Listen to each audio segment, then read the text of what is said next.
Sana. Okay na tayo dito. Anong gupit natin, bro?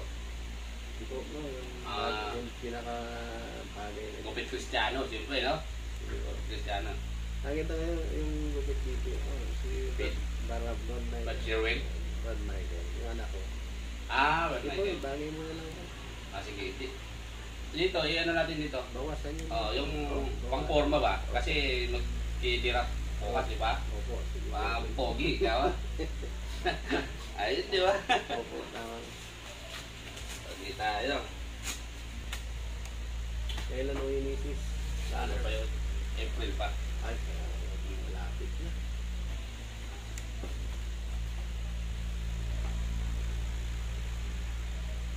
Nabutan siya ng COVID doon, walang tingin. Saan? Sarado yung pinagtatabuhan. Anong bansa yun? Alam. Saudi?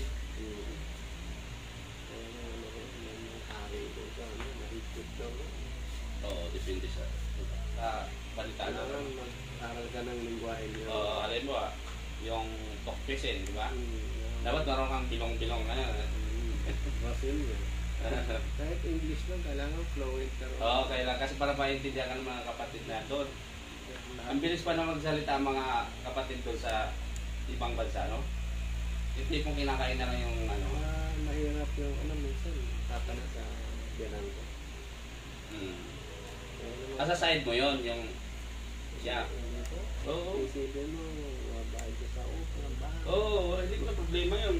Dito, ano ka naman. Oo.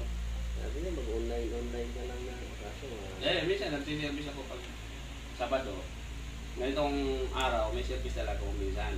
Schedule. Ngayon lang wala. Ay, mamaya, may gupit na pala ako. Kapit pa na. Kaya mag-antay ka ron ka terminal. Dati, di ba yung pasalamat dati, ano ba, inaabot ng alas 2 ng daling araw? Oo.